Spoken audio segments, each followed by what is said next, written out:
Dahil ang Diyos sa bawat isa sa atin. Hindi ho kayo naparito per kaso. May purpose talaga ang Lord. Sa lahat ba naman, magpasalamat ho kayo sa nag-imbita sa inyo. At sa lahat ng pwedeng pagdalhan sa dito kayo dinala, dito nila kayo dinala. Dahil, sabihin mo sa katabi mo, makinig ka may sasabihin si Lord sa iyo. Amen? Okay, sige, without much ado. Ngayong hapon, ibibigay ko muna yung title. Pwede mo makita yung mga kamay na mag-asawahan. Okay. Kamay na mag-asawa. Okay.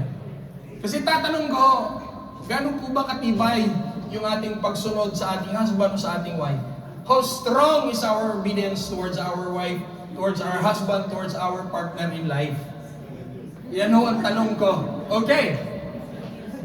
Kasi masusukat din yan, gaano ho ba katibay yung ating pagsunod sa Diyos? How strong is our obedience to God? At ngayong hapon, yung mensahe ng Diyos para sa atin, doon ho natin makakalkula. Ako ba'y nasunod sa Diyos dahil lang sa blessing? Ako ba'y nasunod sa Diyos dahil lang sa kailangan ko ng healing? O ako ba'y nasunod sa Diyos dahil kailangan ko lang ng miracle? Okay? Sige, I would like to, babasahin ho natin yung ating text. Sige, Matthew chapter 14 verses 22 to 32. Pakilagay po, Brother Matthew, English. Babasahin natin lahat dito sabay-sabay. Okay, para isang monitor na lang tayo. Okay? Isang screen na lang ho yung ating titignan. Matthew chapter 14 verses, sige, we'll read it in my Bible. Okay, para hindi ako nakatungo diyan. 14, 22 to 32. Ito po yung eksena na kung saan, okay, na kung saan, alam niyo lahat ng kwento, si Pedro naglakad sa ibabaw ng tubig. Okay? Sige. And I will read this. Okay, pakisundan niyo na lang po ako. And immediately, He made the disciples. Sinong He? Si Jesus. Sabi dito, and immediately, Jesus made the disciples get into the boat and go ahead of Him on the other side, while He sent the crowds away. And after He sent the crowds, He went up to the mountain to pray. So, when evening came, He was there alone. But the boat was already many stadia distant from the land, being beaten by the waves because the wind was against it. And in the fourth watch of the night, He came to them walking on the sea. Ano nakalagay? Walking, ha? Hindi swimming. Hello? Walking on the sea. Now, but the disciples, when they saw Him walking on the sea, they were terrified, saying, "It's a ghost." And they cried out in fear. But immediately, Jesus spoke to them, saying, "Have courage, I am He, do not be afraid." And Peter answered Him and said, "Lord, if it is You, command me to come to You on the water." Okay? So, Jesus said, "Come." And getting out of the boat, Peter walked on the water and came towards Jesus. But when he saw the strong wind, he was afraid. Okay. Sabi diyan, he was afraid and began to sink. He cried out, "Lord, save me." And immediately, Jesus extended His hand and caught him and said to him, "You of little faith, why did you doubt?" And when they got into the boat, the wind ceased. Anong ibig sabihin ng ceased? Tumigil. Okay? And those in the boat worshiped Him, saying, "Truly, You are the Son of God." Okay? Sige. Bago tayo magtutuloy, I would like to invite everyone, all eyes closed, heads bowed down. We will pray. Father in heaven, in the mighty name of Your Son Jesus, by the power of the Holy Spirit, we would like to dedicate to You this afternoon, O Lord God, as we study Your Word. Open our spiritual eyes, open our spiritual ears. Let, O Lord God, Your Word penetrate into our hearts. It will not only be educational, it will not only be instructional, Make your word transformational in our lives as we continuously hear your revelation. Panginoon, maglikha ng magta-transform sa aming mga buhay, magbabago ng aming pananaw, magpapalalim ng aming mga pagtitiwala at pananampalataya sa iyo. At ngayong hapon, lakipan mo ng himala ang iyong salitang ipapahayag sa aming kalagitnaan. At sa hapong ito, kayo po nakakabatid ng pangangailangan ng bawat isa. Maging sa iyong abang likod, hide me at the back of the cross, not my weakness may be seen, but your glory and your glory alone shall be manifested. Panginoon, gamitin niyo ang iyong abang likod bilang tagapagsalita sa bulwagang ito at madakil at malwalhati ang iyong pangalan. Salamat, ito ay aming dalangin sa pangalan ni Jesus. Amen. Okay, at gaya ng sinabi ko kanina sa ating title, ano nga bang sinabi kong title natin? Ha? Wala pa? Hindi nyo na-gets? Okay. Kaya nga tinanong ko kanina gaano po ba yung ating pagsunod sa ating husband o sa ating wife, sa mag-asawa o sa ating partner? Kasi, ito po yung title. How strong is our obedience to God? Kasasabi ko kanina, ikaw ba'y nag-uubay sa Lord dahil kailangan mo lang ng himala? Ikaw ba'y nag-uubay sa Lord dahil kailangan mo lang gumaling? Ikaw ba'y nag-uubay lang sa Lord dahil kailangan mo hindi lang ng blessing, hindi lang ng kagalingan, kundi lalo tigit, ikaw ba'y nag-uubay sa Lord? Because nire-recognize mo si Lord na lahat ng pangangailangan mo nagmumula sa Lord. Yan ang tanong. Sige ho, welcome dito sa unahan. Meron pa din sa unahan. Si Yaman po yan, may bababa dyan sa unahan mamaya, wag ho kayo mag-alala. Sige, come and please take your seat. Okay, now! Sige. Tapatan hong tanong sa bawat isa. Sino ho ang nakaranas na ng himala dito mula sa Panginoon? Taas ang kamay. Sino ba sa atin ang nakaranas na ng himala? Taas ang kamay. Lahat tayo. So, ang Diyos hindi na estranyo sa ating lahat. Why? You already have an encounter and experience with God. Tama? Hello? Kailangan tanong ko sa marami ganito, o sa ating lahat. Una, sa akin. If we already have an experience, deep encounter with the Lord, if we already have, nakaranas na tayo ng himala, pagpapala, kagalingan, ang tanong, bakit tuwing may inuutos ang Diyos, ika'y naatras? Bakit tuwing may sinasabi ang Lord? Sige, unahin ko na. Ang problema, when God says, go, mali ang pagkaintindi mo. Ang kadinig mo, ano daw? Sabi ng Lord, go. Ay, ang pagkaintindi mo, no. Kaya nagdadalawang isip ka kung aabanti ka, o tutuloy ka, o gagawin mo yung pinapagawa ng Lord. Now, ibabalik ko kayo sa kabuuan ng chapter 14, kasi ang binasa natin is 22 to 32. Now, if you will read the entire chapter 14, dito po nagmula ang pinakadakilang himala na nakita ng mga disipulo. Pinakain ni Jesus ang 5,000 kalalakihan, without counting women and children. At ang ginamit lang ho ng Lord,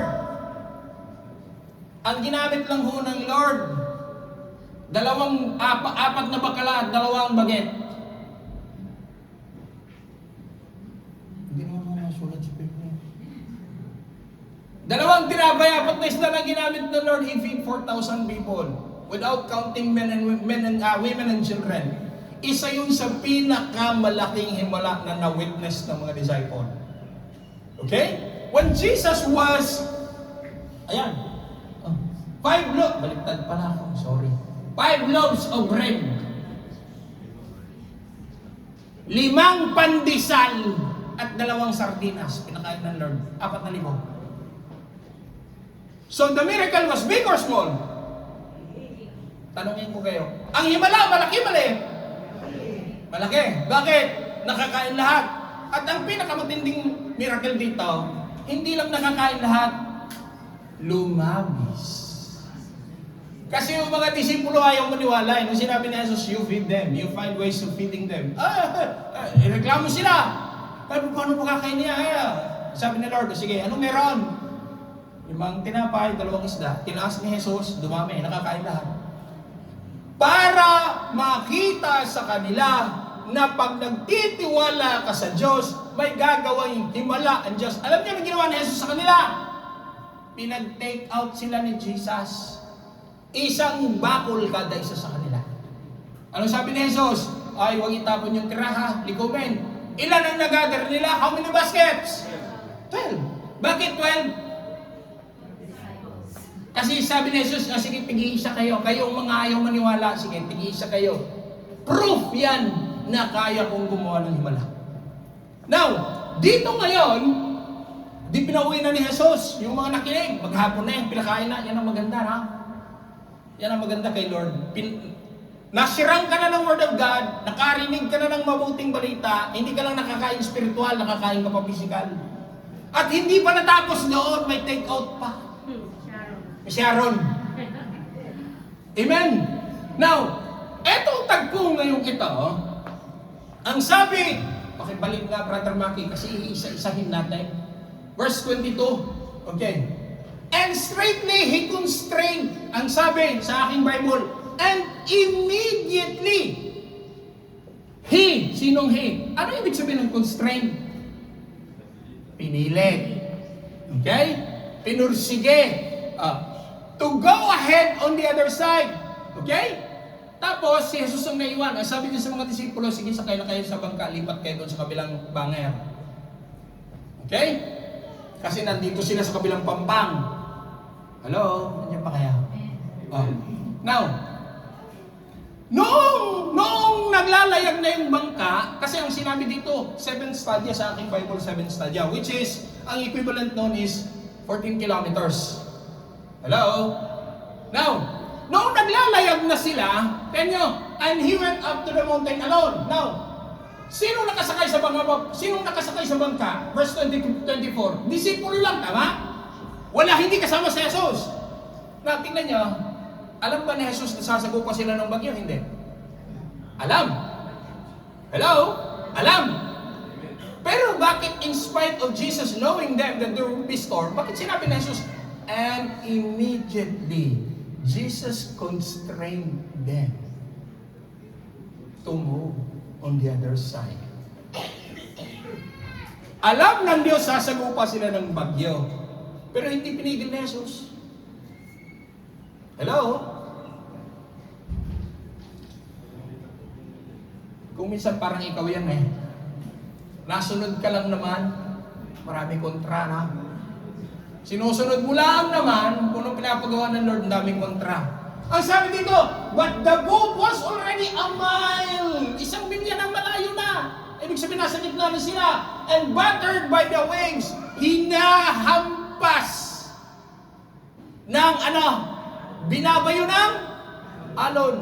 Alam ni Jesus na may sasagupain silang storm. Hindi alam ng disipulo na mayroong storm.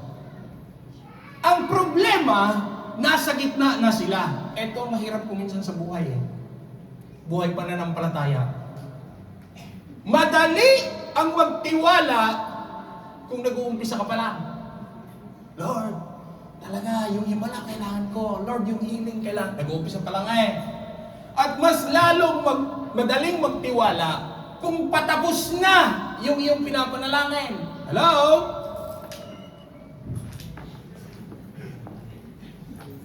Ang dami sa inyo naka-blank stare sa akin.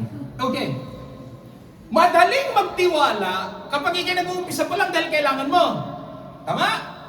Mas lalong madaling magtiwala kapag patapos na, kuha mo na Alam niyo anong mahirap sa pananampalataya? Kapag ikay nasa gitna. Hello?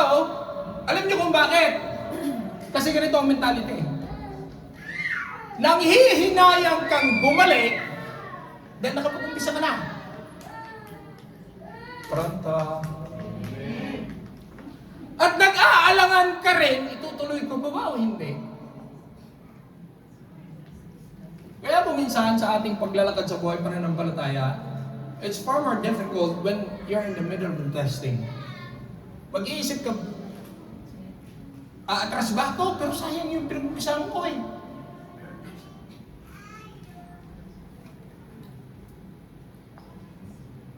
at tumahimik sila. Now, even though where they were in the storm, tingnan nyo ha, nasa storm sila, tumaw ba ang bangka? Hindi. Hindi. Tama? Wala naman sinabi. Wala.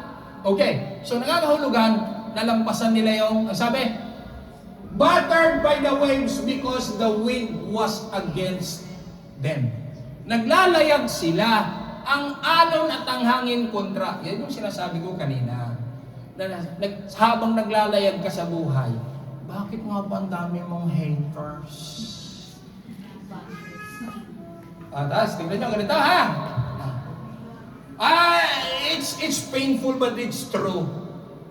But church ka, hindi naman nagbabago ugali mo.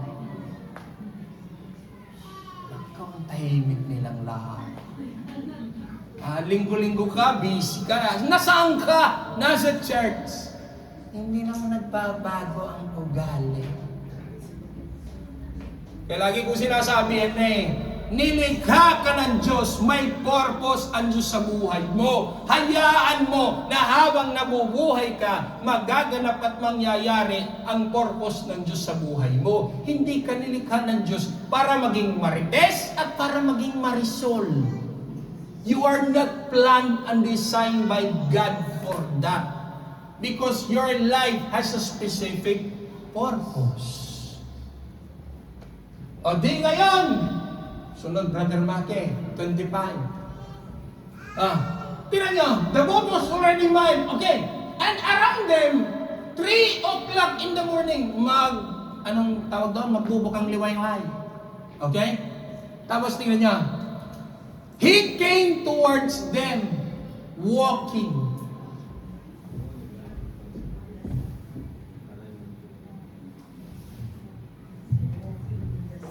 Sino mga nakatira dito malapit sa dagat sa Pilipinas? Nasa Pamay? Yun, taga Mindoro.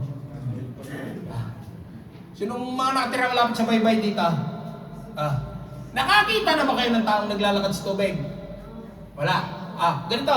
Nakakita na ba kayo ng hindi tao, isda, naglalakad sa tubig? Wala rin. Pastor, lumilipad, flying fish, meron. Alam niyo kung bakit hindi naglalakad? Walang paa lumilipad, meron. Tingnan nyo, walking on the sea. Ang alam ko, ang tubig, nilalamuyan, hindi nilalakaran. Hello? Alam niyo yung salitang buoyancy? Pastor, science yun, malalim yun. Basics yun. Ang alam ko, ang tubig, nilalamuyan, hindi nilalakaran. Hello? Yan ang kakaiba sa Diyos natin Bakit? Why? Jesus alone is contrary against the law of nature. Alam nating lahat ng tubig nilalamuyan, pero si Jesus, kaya niya maglakad. Kaya naglakad siya. And when the disciples saw him swimming, ano daw? And when the disciples saw him swimming, walking on the sea, anong expression nila? Anong expression nila? 12 mama. 12 lakay. Malalaking katawan. Nakita niyo kung yung 12 mama ngayon, anong itsura ng terrified? Bakit? First time nila nakakita may lumalakad sa tubig. Tsaka tingnan nyo, ano sabi nila? And they said, and they were terrified. Sa Tagalog yan, ulto. Tama? Hello? Kaya nasabi ko may implication yan Dahil dapat si Jesus isa lang, dapat mulwan. Kung dalawa ay dapat mall 2, kung tatlo dapat mall 3. Kayo naman, masyado kayong serious, hindi ko na kayo mapatawa. Sa Tagalog yan, multo, sabi. Mag-isa, sabi ko nga habang inaaral ko. Kasi dalawa yung Bible comparison. Binasa ko sa English kasi ghost Sa Tagalog, binasa ko ang version ito. At sila'y sumigaw, multo, si Jesus lang naman mag-isa. Hello? Oh. Yung kuha nyo na. Oh. Now, nakita they said, they cried out in fear. Tapos tingnan nyo, natakot sila. Nung natakot sila, ano sagot ni Jesus? Verse 27, Brother Maki. And He spoke to them. Tingnan nyo ha, have courage. Tinawanan ba sila ni Jesus? Hindi. Kinutya ba sila ni Jesus? Kaya lalaki nyo na, tatandaan nyo na, takot pa kayo sa multa. Wala. In-encourage sila. Ang sabi ni Jesus, have. Ano sabi? Have. Ano sabi? Have. Sabihin mo sa katabi mo. Sabihin mo sa katabi mo. Ngingisi-ngisi yan, takot yan humarap sa problema. Ngingisi-ngisi yan, katabi mo, takot yan mag-isa. Ngingisi-ngisi yan, katabi mo. Paano na ako dito? Anong gagawin ko? Ako na lang mag-isa na susuong dito. Kaya ngayong hapon, in-encourage ka ni Lord. Ang sabi ni Lord sa'yo, have courage. Hindi na tapos doon. Ang sabi ni Jesus, ang sunod, ang sabi niya, do not be.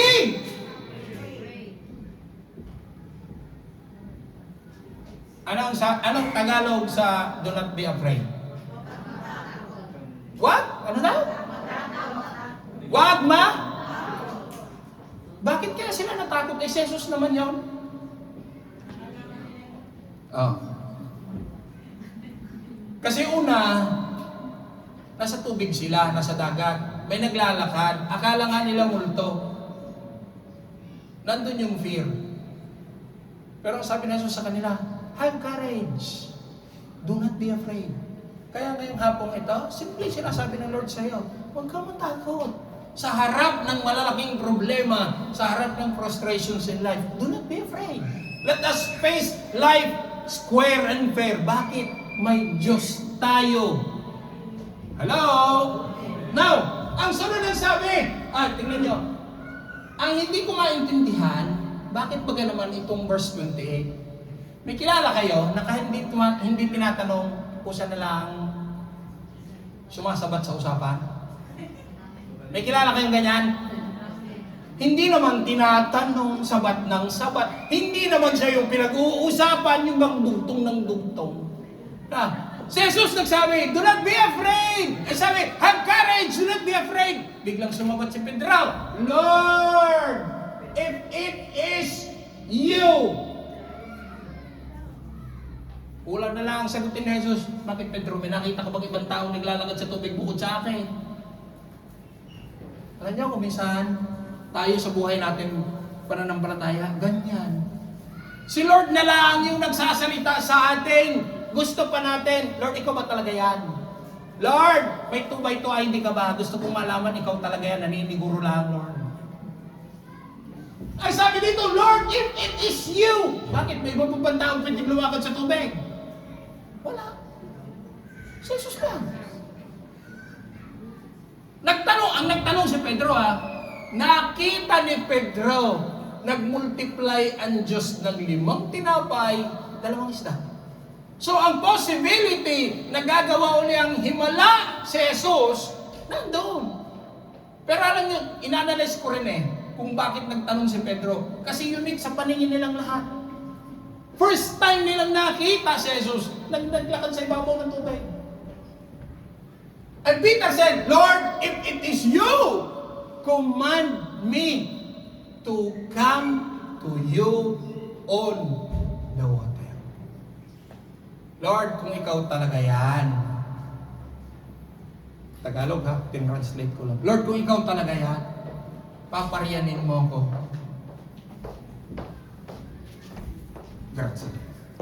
May mga pagkakataon sa buhay natin na gusto rin natin makasiguro, Lord, kung ikaw talaga yan, pahingin ng sign. Lord, kung ikaw talaga yan, Panginoon, Magpahayag ka sa pamamagitan ng panaginip. Magpakita ka sa pamamagitan ng vision. Ang dami mo nang hiningi. The Lord that had been with you all these days through thick and thin of your life is the same Lord who walks in water. Kaya lang may mga pagkakataon sa buhay natin, sa paglalakad sa buhay pananampalataya, nagdududa tayo sa kakayanan ng Diyos. Dahil bakit? Well, Pastor, ibang klaseng experience to, bago to. Oh. Ibang klaseng karanasan to, iba to, unique to. Tapos kung saan pinagdududahan pa natin ang kakayanan ng Diyos. Hello? Ang sabi, command me to come to you on the water. Sinabi ba ni Jesus? Sagot ni Jesus. Peter, marunong ko ba lumangoy? Obviously, si Peter marunong lumangoy. Bakit? Ha? Mangingisda siya! Yun ang mystery niya. Ani mangingisda siya. Pero tingnan nyo, ang sabi ni Jesus, come! Tingnan nyo, bakit si Pedro nagdesisyon? Tingnan nyo, nung sinabi ni Jesus, come! And climbing out of the boat, Peter! Lumabas sa bangka si Peter.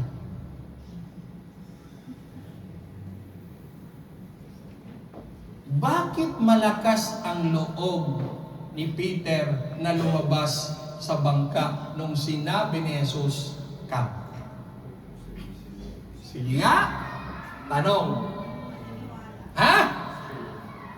Kaya, yan nyo. Kung ako, hindi naman ako, pero kung ako si Peter, pag sinabi ni Jesus, come! Lord, tubig yan. Lulubog ako. Ha? Tama mali? Magtatanong ka eh. Iisipin mo eh. Logical ba? Alam ko, Lord, ikaw kaya mong maglakad sa tubig. Eh, sasabihin mo sa akin, come! Lord, tubig yan.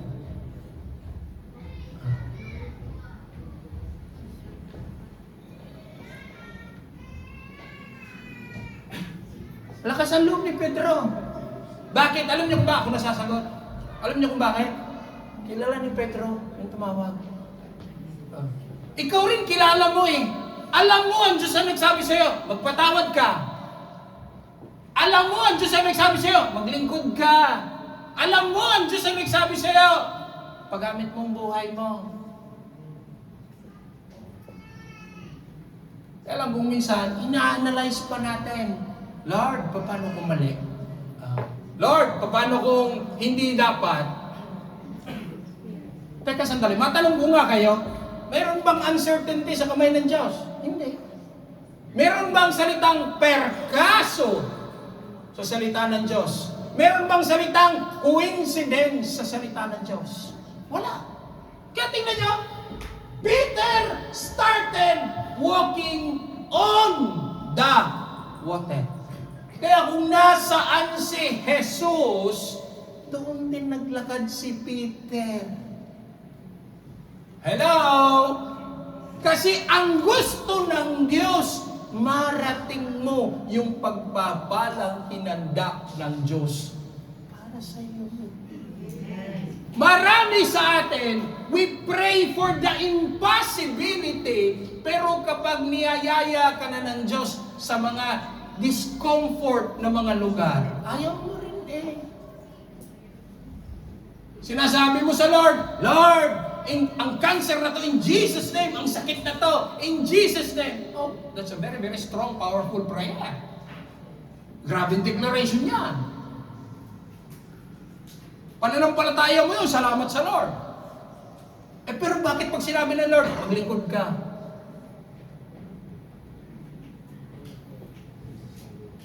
Kaya nga tanong ko kanina ikaw ay susunod lang sa Lord dahil kailangan mo ng kagalingan? Ikaw ay susunod lang sa Lord dahil kailangan mo ng blessing? O susunod ka sa Lord dahil alam mo lahat ng tinatamasa mo sa buhay, maging sarili nating hininga mula sa Lord. Hello? Sige, palakpakan. Kilala ni Peter ang tumawag sa kanya eh. Kita niyo sa part ni Peter, walang guarantee. Lord, paglulubog ba ako dyan, sasaluhin mo ba ako? Lord, pag magkagipitan ba, re-rescue ka?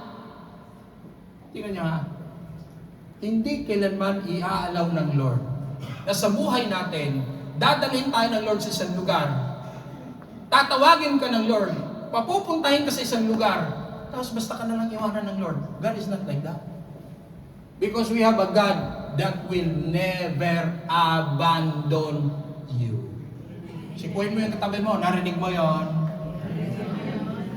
God will never abandon you. Pastor, ang hirap-hirap na lang pinagdadaanan ko. Pakiramdam mo wala ang Diyos. Pakiramdam mo lang yan. I've been telling a lot of people, Pastor, bakit parang nagpipray ako, hindi ko ramdaman ang Diyos? Kasi ang Diyos pinananampalatayaan, hindi pinapakiramdaman. May narinig pa ako isang kapatid, Pastor, alam mo kagabi, nagpray kami. Talaga, Pastor, ramdam na ramdam namin yung presence ng Lord. Bakit? Nilalamig ang batok ko, Pastor, nung nagpipray kami. Sister, bukas ang bintana sa likod mo. Sa labas ay gradi. Kaya ramdam mo yung lamig sa batok mo. Tapos lagi nating sinasabi, bakit Lord, tuwing nagpipray ako, hindi kita nararamdaman? Ang Diyos, mga kapatid, pinananampalatayaan, hindi pinapakiramdaman. Yan ang ikukorek sa ating mga kaisipan na regardless, tingin si Peter, walang guarantee. Alam niya ang tumawag sa kanya. He steps on water. Kilala niya yung tumawag sa kanya eh. Makwento ko sa inyo. Years ago when I did full time, ako rin ilang beses din akong tinawag ng Lord. Ang daming dahilan. Pero sa dulo na, wala talaga. Ako, 6 months. Kaya pinag-pray ko, 6 months. Ang reason ko sa, Lord, saka na kung tatrabaho sa ministry, pag ganito, pag ganyan, dami ko dahilan. Hindi, wala. Talo rin. Sabi ng Lord, full time ka. I left everything. Pero doon ko nakita na iniwanan ko lahat na full time, ang Lord ang nag-provide.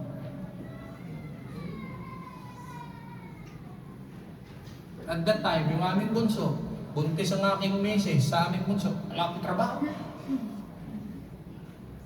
Pero ni minsan, hindi kami pinagkulang ng Diyos. Sabihin mo sa katabi mo, God is faithful. At doon ko nakita, kaya pala hinihikayat ako ng Lord, mag full time ka because I want to demonstrate to you the type of power that I have. Doon ko nakita na yung gain namin, hindi na pera. Yung makita mo lang, pamilya mag-ayos, yung mga may bukol-bukol dinit, bukol-bukol diyan na pinalayat, gumaling. Yung isa namin pinag-pray, wala dito. Kamag-anak na ating, kilala ni Sister Marieta. Sa malapit dati sa Petsanapoli nakatira. Laki ng bukol dito. Sabi ng ospital, cancer, ganito, ayan. Cancer daw, pero walang makita, strano. Kung medically speaking, they conclude cancer. Bumukol nga naman. Pero ang problema, wala silang makita. Walang infection, walang nothing. Sabi ko, ito, spiritual to. Nung pinag-pray namin, hindi. Kinulang.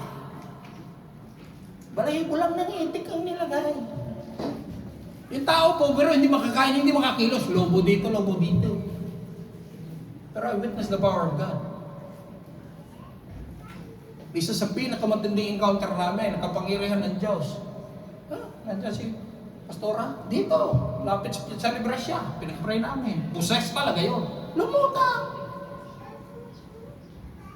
Sumalubong sa amin, pagbukas ng Dimanoleto, pagbukas ng pintos, Dimanoleto, nakalutang. Anong kailangan nyo? Sabi ng kasama ko, Pastor, totoo ba ito?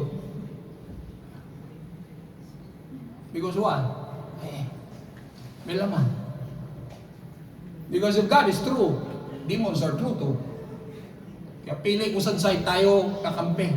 Pero alam ko, kahit ganun man katindi, ang kapangyarihan ng Diyos ang nangingibabaw. Tingnan nyo si Peter. Wala siyang kaduda-duda, humakbang. Because he knows It's the Lord that is calling him. Alam ko matagal ka na rin tinatawag ng Lord eh. Nagmamatigas ka lang eh. Sabi ng Lord, come, pagod ka na eh. Ginawa mo na nga lahat. Alang nangyari. Exhausted ka na. I don't know who is this for. Exhausted ka na. Don't you love God, you? Pagod ka na. You try to entertain yourself just to para matakpan yung bota sa heart mo. Matagal ka na tinatawag ng Lord. Ano sabi ng Matthew 11:23? Come to me those who are heavenly, and I will give you rest. Lumapit kayong napapagalan, bibigyan ko kayo ng kapahingahan. Ang sinasabing kapahingahan, hindi pisikal. Kasi matulog ka kung pisikal, pagod. Matulog ka, kumain ka, pagising mo malakas ka. Ang problema, hindi pisikal ang kailangan ng rest. Your soul. Kaya nga lagi ko sinasabi sa inyo, kung namamasahe lang ang paglakbay ng isip, ubos na sweldo mo. Nakailang balik ka sa Pilipinas, nakatatlo, nakaapat. May magkano round trip ticket? 800. Ano kaya nangyayari sa mga anak ko? Ano kaya nangyayari sa pamangkin ko, sa apo ko? Nag-round trip na utak mo sa Pilipinas. See? And you frequently hear me this.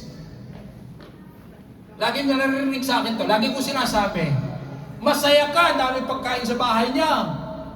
But having a food, a lot of food, is not a guarantee you have good appetite.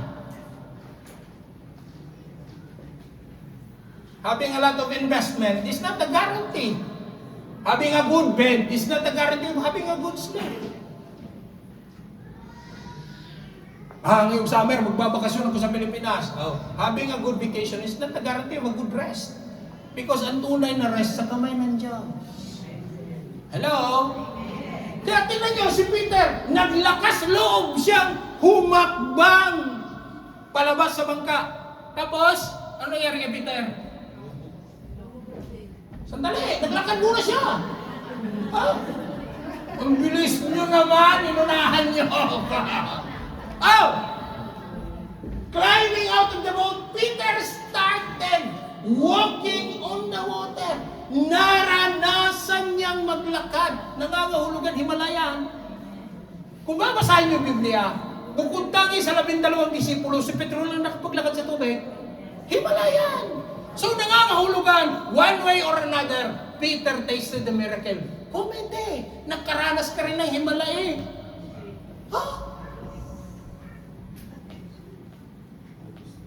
Kaya lang, ito ang naging problema. Verse 30. Pakitaas mo nga, Brother Maki, para makita nila yung verse 30. Pakiangat mo. But when he saw ang translation, but when he saw the wind. Ano nakalagay dyan?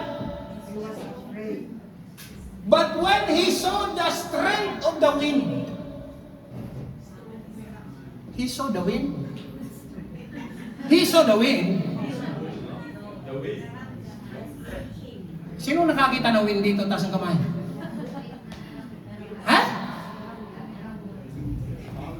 Sa Biblia ko, ang sabi, and when he saw the wind. Wow,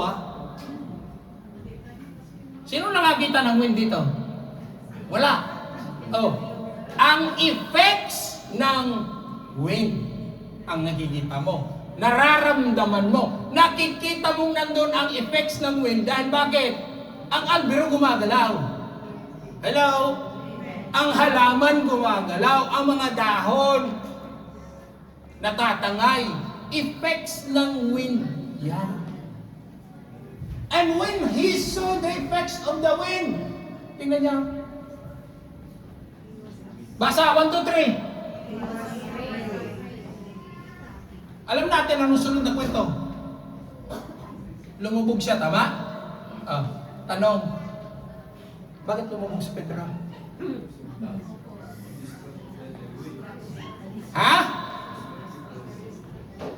Bakit lumubog? Nung una naman naglalakad siya. Dahil kung talagang intensyon ni Jesus na palulubugin siya. Pag-ahon pa lang niya sa bangka, lubog na siya. Eh, ang tanong ko, naglakad siya, di ba? Saglit. Eh, bakit pagdating dyan sa verse 30? And beginning to sink. Ang pagkakalam ko, sink, basta, wala nang beginning. Hello? Ayaw mo wala. Punta tayo sa Lago de Como. Magkaroon tayo ng barka. Bigla, lumabas kayo sa bangka. Tingnan natin kung ano mangyayari sa inyo. Walang beginning to sink. Hello? Ewan ko lang kung mababanggit nyo pa to. 1, 2, 3. Lord, save me. Ay, kaya nga eh. Eh, pakiramdam ko kayo, mababanggit mo pa yung Lord, save me. Wala na. Yung palang salita, Lord, wala, lunod ka na. Wala na. Kaya ang tanong ko, bakit tumubog si Peter? Nung una nakalakad siya. Bakit siya lumubog? Pastor, kasi talagang mabigat na eh. Overweight kaya lumubog. Bakit kaya lumubog si Pedro? Ha? Alam niyo kung anong keyword? Hindi ho yan lagare. Tingnan niyo, anong sabi ni Pastor Rachel dito kahapon? 2 Corinthians 5:7. We walk by faith, not by sight. Nung una nung sinabi niya kay Jesus, Lord, kung ikaw yan, saan siya nakatingin? Kay Jesus lang. Nung sinabi ni Jesus, come, kanino siya nakatingin? Kay Jesus lang. Yan ang problema when he saw the wind.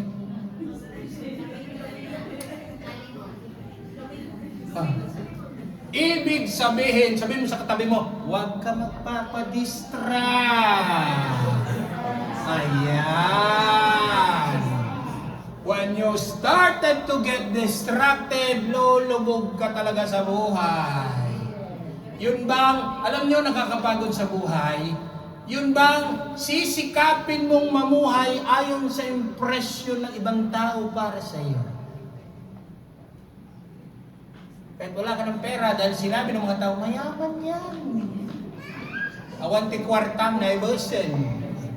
Wala ka ng pera, ubus na. Nagmumukha ka pa rin mayaman dahil namumuhay ka ayon sa dikta ng iba. Yung binabantayan mo ba, ano kayong i-comment nito pag ganitong ipopost ko? Hindi naman na. Post po ba ng isang matured Christian yan? Hindi naman na.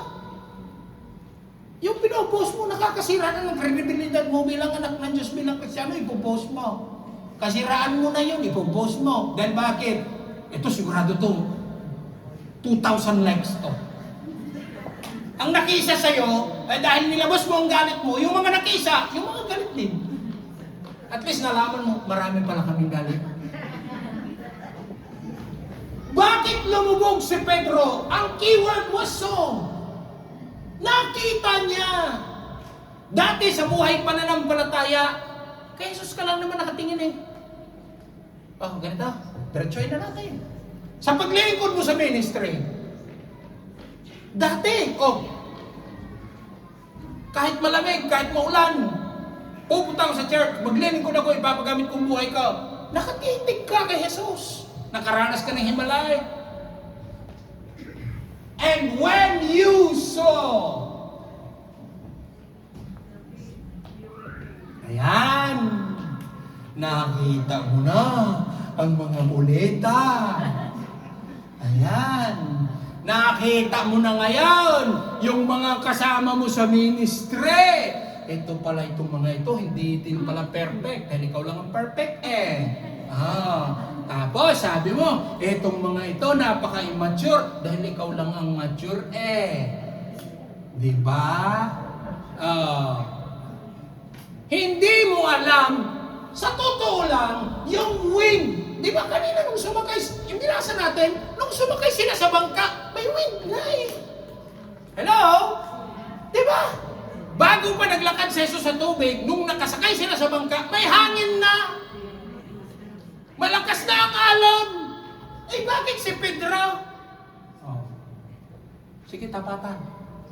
Ang mga problema sa palibot mo, nandyan na yan. Nung una lang, hindi mo nakikita, kaya hindi ka lumulubog. Dahil saan ka nakatuon?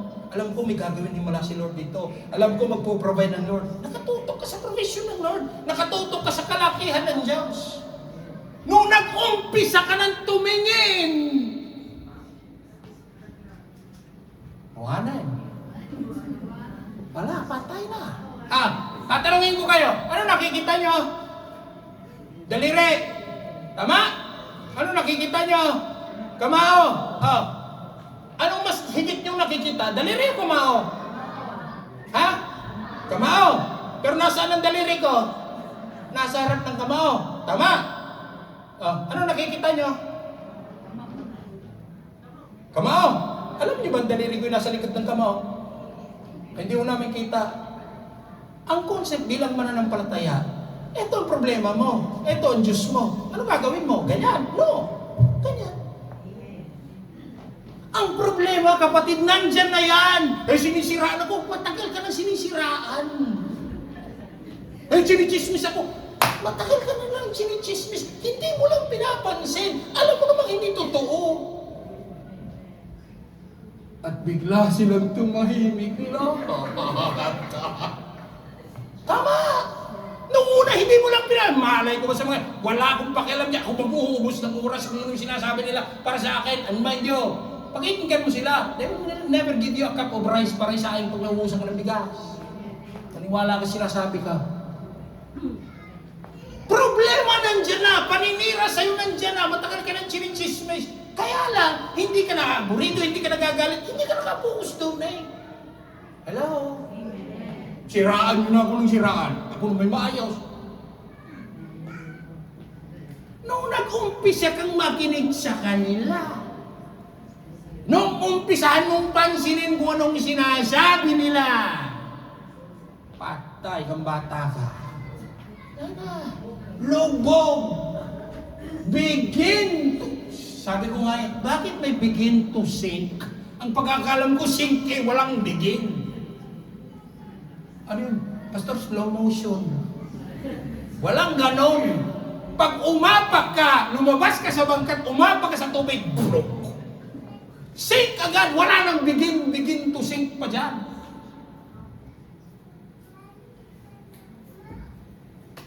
Because even though you take away your sight from Jesus, you will begin to sink. But one thing I will guarantee you, Jesus will never allow you to get drowned.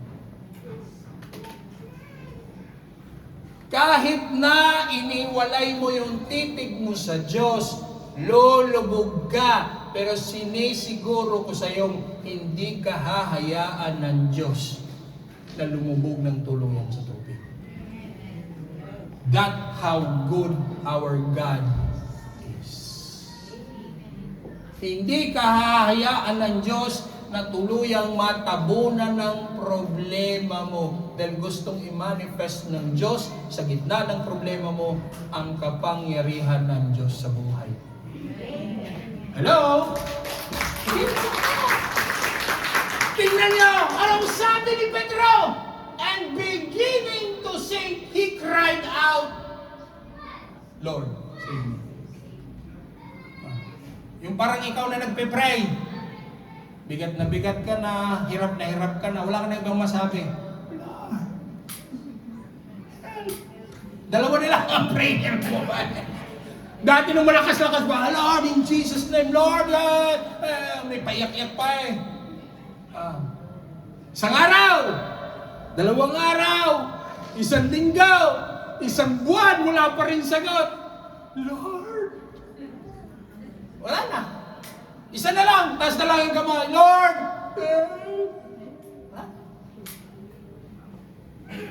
Alam niyo, sa totoo lang, there are times talaga, inaalaw ng Lord that you will start to sing. Tingnan niyo si Peter, kung gaano kalakas ang loob niyang lumisan mula sa bangkat, humakbang papunta sa tubig. Ganon din siya ka-bilis na rescue ng Lord. Pansin nyo? Brother Matt, basa 1, 2, 3. Anong ibig sabihin ng immediately? Ha? Subito. Italiano yan Subito. Kaya tingnan niya.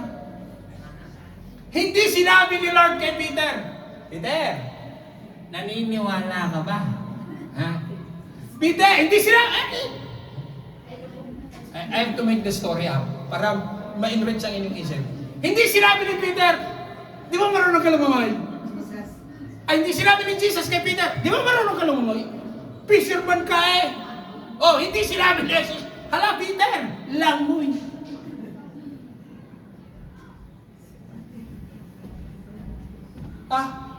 And immediately, Jesus reached out his hand. Kung gaano kabilis, ka-agresibo si Peter na lumusok sa tubig, at nung nakita ni Jesus lumubog siya, ganun kabilis ang ayuto ng Diyos. And by the way, kung pareho tayo ng Bible, pero namaki, habang nag-aaral ako, ang word na immediately, binanggit siya sa ating text, from verses 22 to verses 34 to verses 32, 3 times. Tingnan nyo ha? Okay. Ito verse 31, immediately. Brother Maki, angat mo sa verse 22. May nakalagay din dyan, immediately. And immediately, Jesus sent them to the other side. Tapos pagdating sa verse 27, and immediately, Jesus, ayan. Verse 27? Ano yan?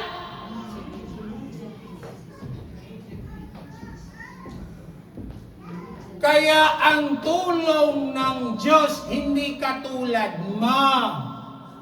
No, hindi mabagal. Ganito ka, ganito tayo, ganito. Ay, inaway niya ako. Hindi ko siya pahihiramin ng pera. Ay, siniraan niya ako. Hindi ko siya tutulungan. Tapos meron ka pang, ang tawag doon, extra. Manigas ka sa buhay mo. Bahala ka sa buhay mo. Yan kasi. See? Pero si Jesus, wala siyang alinlangan. Automatic.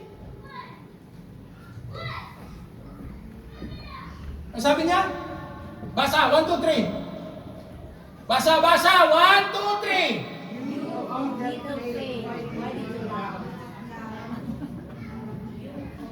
Pwede ba sabay-sabay? Nakikita nyo?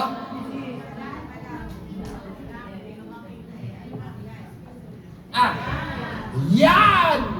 Oh! Basa! 1, 2, 3! Harapin mo yung katabi mo. Sabihin mo sa katabi mo! 1, 2, 3!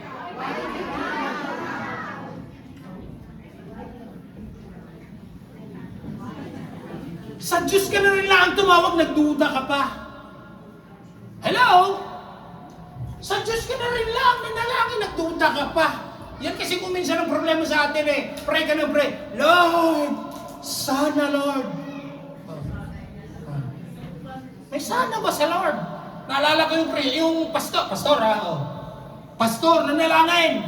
Hirap siya, sa bukid siya na-assign. Nag-commute siya, nagtatricycle, hirap siya, namamasahit pa siya, magabuk sa bukid.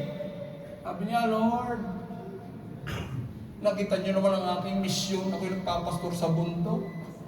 Kung pwede, Lord, bigyan niyo naman ako ng sasakyan, kahit kagang-kagang laang.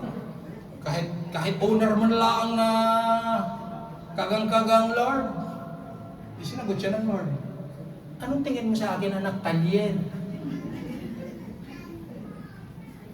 God will give the best for you. Sabihin mo sa katabi mo, bibigyan ka ng Lord ng the best. Kaya nagtanong siya kay Pedro bakit ka kasi nagduda? Wala nang palataya ka na lang din ituloy mo na. Nag-aalangan ka pa. Tingnan niya. Sige, Brother Maki, 32, last. And when they get into the boat, tingnan nyo, hindi ko alam, kasi tingnan nyo ha, John 32, and when they get into the boat. So mula nung lumubog si Peter, digay inahon siya ni Jesus. Mula doon sa pag-ahon hanggang pagpunta sa boat, hindi ko alam. Kalong-kalong ba siya ngayon ni Jesus?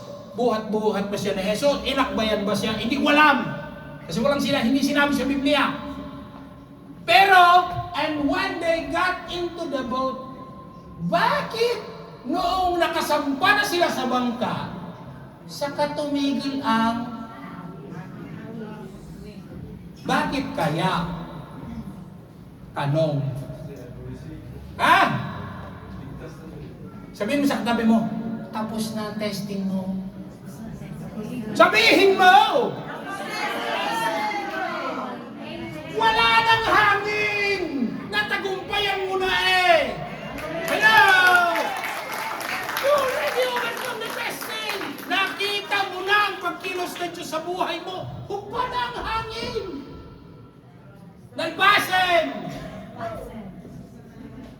Tapos na! Imposibleng itutuloy pa ng Lord ng hangin. Wala na, nakasampa na sila eh. Hinintay pa pating makasampa sila. Saka tumigil ang hangin. Finito na, tapos na ang testing. Tapos, Brother Maki, 33, anong sabi? And those, mayroon pa palang ibang karakter. And those in the boat. Tingnan nyo, meron pa palang mga si Jesus at si Pedro. Ibig sabihin may 11 naiwan sa bangka. Tama? Sabi ko nga ako hahanga na sana ako kay Peter eh. Dahil bakit? Siya ang bukod tanging nakapaglakad sa babaw ng tubig. Tama? Ano kaya sa tingin nyo ang ginagawa ng mga ito? Ha? Hindi nyo alam. Viral to pre. Ilan ka? Ipopost ko to, viral to. Unique, naglalakad pre sa babaw ng tubig. Yan lang ako nakakita ng ganito pre. Tingnan nyo. Those in the boat worship Him. Kaya tingnan nyo, dito, tatlong nakita ko dito.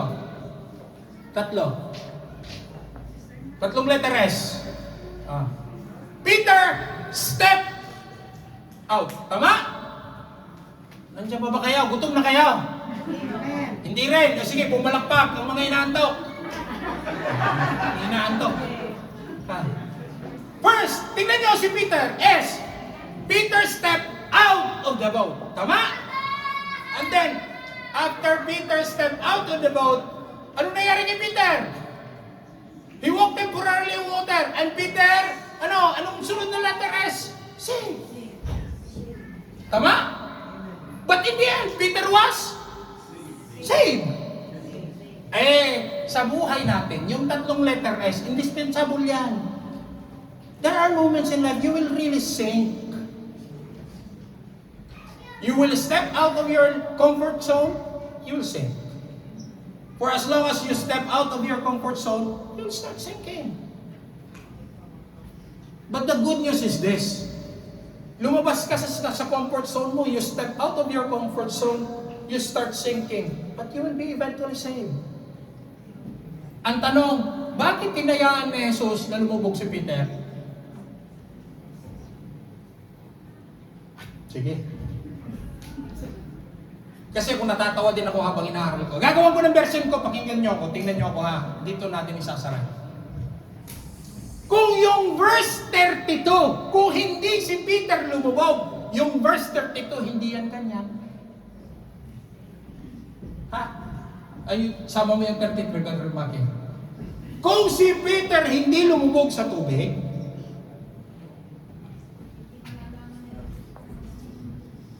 ito hindi mangyayari ito. Bakit? Pagpalagay, babaguhin natin ang kwento ha. Okay, para ma-analyze ninyo. Humagbang si Peter, lumabas sa bangka, naglakad sa ibabaw ng tubig, naabot niya si Jesus, nagagbayan sila ni Jesus. Kung hindi lumubog si Peter, bumalik si Bumalik si Jesus at si Peter sa bangka. Hindi nakaranas ng paglubog si Peter. Alam niyo anong mangyayari sa verse 33? Hindi ganyan. Ang sasabihin ng mga kasama niya, wow, Peter, ang galing mo. Nakapaglakad ka sa ibabaw ng tubig na hindi kailangan ng tulong ng kahit sino. Tama, mali? Oh. But Jesus allowed Peter to sing. Why? Para makita nila yung pagtulong ng kamay ng Diyos. Kaya nung nakasampa na sila sa bangka, anong sabi nilang lahat? Si Peter ba ang gin-glorify nila? Wow, Peter kasama mo si Jesus, naglakad ka sa tubig. Hindi. Sabi nila.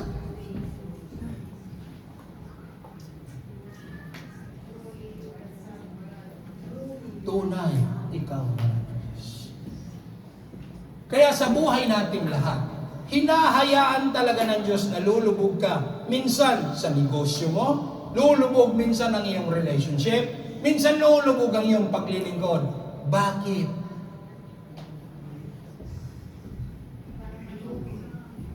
Para makita. Look at me. Sa kwento natin, si Jesus pwedeng maglakad sa tubig kahit wala si Pedro. Si Pedro, hindi kailanman makakapaglakad sa tubig nung wala si Jesus. Kaya ang mensahe ngayong araw na to, ano man ang susuungin mo, see to it na kasama mo si Jesus.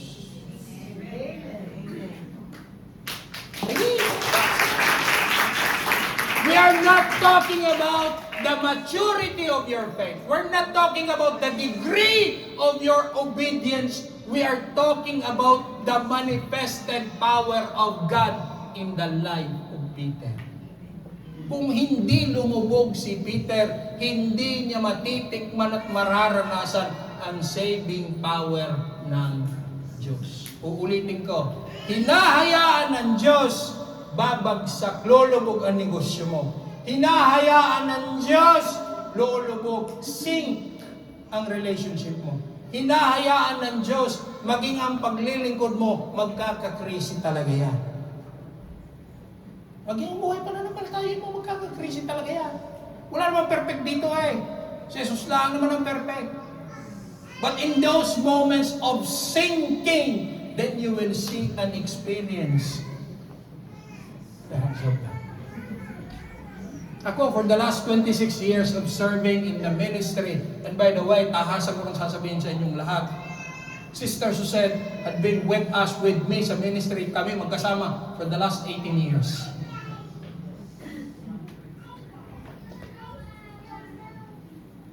For the last 26 years in ministry, I've seen people rise, sing, fall, rise, sing. Ang mahalaga, kapit ka sa Lord. Ulitin ko ha. Si Jesus pwedeng maglakad sa tubig na hindi kasama si Pedro. Pero hindi kailanman si Pedro makakapaglakad da solo sa tubig without Jesus. Sa negosyo mo, sa relationship mo, sa paglilingkod mo, siguraduhin mo na kasama mo si Jesus. Dahil kung maglilingkod ka rin lang na ganang iyaw, ako na magsasabi sa iyo, hindi ka tatagal. Mananampalataya, faithful na mananampalataya, siguraduhin mo ng presence kasama. Dahil kung hindi mo rin lang kasama ang Lord sa pagbuhay, pananampalataya mo, hindi ka tatagal bilang mananampalataya. Nakita niyo what's going on? Kagabi lang, I was not worried. I was troubled. Yan. Nagliparan ng mga misal sa Middle East. See? Nangangahulugan, ang Bible, nangangahulugan, mga kapatid, ang Bible hindi fairy tale. Nangangahulugan, lahat ng naisulat dito sa aklat ng kapahayagan ng yayari at nagaganap. Kaya isa ang panawagan kong sa ating lahat. Sa ministry ka man na bilong, Sa church ka man nabilong, maglingkod ka ng matapat. Bakit? Nalalapit na ang araw ng paghuhukom.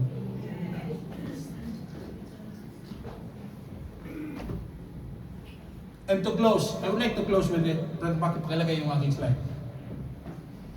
Sa buhay pananampalataya, ito ang nangyayari sa atin. Nakakita na kayo ng Google Maps? Sino nakakita ng Google Maps dito? Taas ang kamay. Sino gumagamit ng Google Maps dito? Lahat tayo! Tama? Oh. Ito nakalagay dito, hindi Google Maps Waze. W-A-Z-E.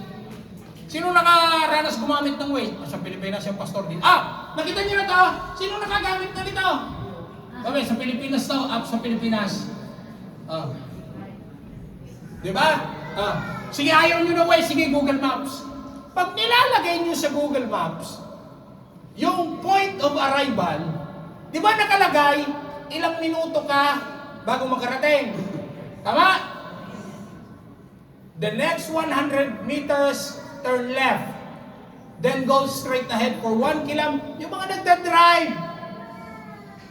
Ranas natin to. Ikaw nga, hindi mo mahanap yung isang ospital ba kasi to. Anong ginagamit mo? Google Maps. Kaya lang, imbes na car ang nilagay mo doon, walk, dahil naglalakad ka. Pag ahon mo sa metro, magsasabi sa'yo, yung upstairs magsasabi sa'yo, left, right, yan.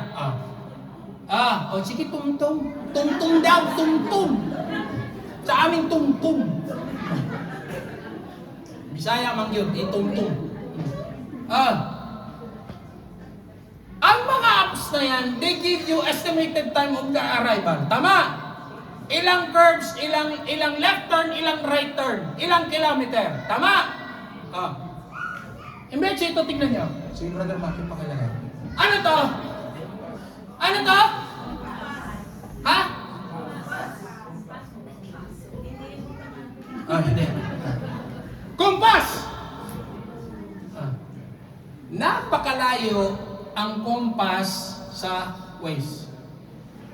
Compass will give you estimated time of arrival, how many kilometers, how many turns, how many left, right turns. Compass will not give you anything. But compass will still give you direction. Hindi nga lang preciso, tama? Lahat ng mga mananampalataya, taas ang kamay. Lahat tayo. Ang Diyos, ang binibigay sa iyo at sa akin, dahil ang sabi ng Lord, next season, you will go south. After 3 months, you go east. After 2 months, you go west. After all those things, you go north. God will never tell you the estimated time of arrival. At nasa conclusion ko na rin lang, gagamitin ko yung paglilingkod ng ating kapatid. Naisulat ba? Alam ba nating lahat yung estimated time of arrival niya? Wala. Tama? But with her faith, kumpas lang gamit niya. She navigated through her calling. She served well her God because kita ko, kita nyo rin, witness tayo lahat. Kasi kung minsan sa Lord, gusto natin ways. Ang Lord hindi magbibigay ng ways. Hindi papakita ng Lord sa iyo walang darating. Dahil kung makita mo, matatakot ka eh. Ako na lang. For one. If 10 years ago, Lord, ipakita mo sa akin yung ministry pagpapastoran ko. Kung ipapakita sa akin ng Lord, kayo, baka hindi ako umuho. Hindi dahil hindi ko kayo mahal. Hindi yun ang point. Kayo naman, minamasamaan. Hindi yan ang point. No. Hindi yan ang point. Baka hindi ako umuho. Alam niyo kung bakit? I may not have. Baka wala akong kakayanan. Baka isasabihin ko lang sa Lord, Lord, hindi ko kayang magpastor sa mga ito. When I don't have what it takes. I don't have the courage. I don't have the patience. Oh. Pero ngayon, I can boldly say to the Lord, yes, Lord, I have. Because why? Sasamahan mo ako. Kung anong hindi ko kaya, hindi lang mga ito, ikaw ang gagawa. Simple. Kaya sa buhay natin, sige, kaya sa buhay natin, inaambit ko lang yan sa individual nating mga hinaharap. Lord, napakalaki ng problema. Anong nakikita mo? Ha? Oh, you have a big God, you have a small problem. If you look at it that way, you still see the problem, but you see the bigness of God. If you will do it this way, it's better. Hindi ko sinasabing i-ignore mo ang problema. Nandyan ang problema. Mas malaki nga lang ang Diyos mo. Kaya sa pagsunod sa Diyos, sabihin mo sa katabi mo, tibay-tibayan mo naman yan. Tatag-tatagan mo naman ang pagsunod mo sa Lord. Hindi yung susunod ka dahil may kailangan lang. Pagtotoo kay, simba tayo, sa kanya. Maglilikod, madamdaman.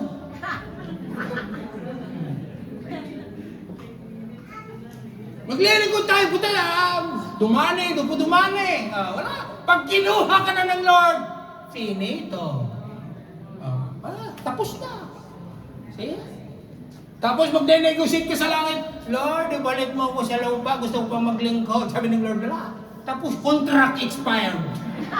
Uber. Wala na, give-over ka na. See?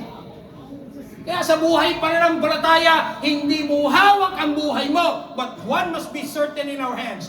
Hindi natin hawak ang buhay natin. Ang hahawakan natin, yung ating kaligtasan. Kaya ngayong hapon, karamihan sa atin dito, alam ko, karamihan sa atin dito, kagaya rin ni Pablo, palubog na.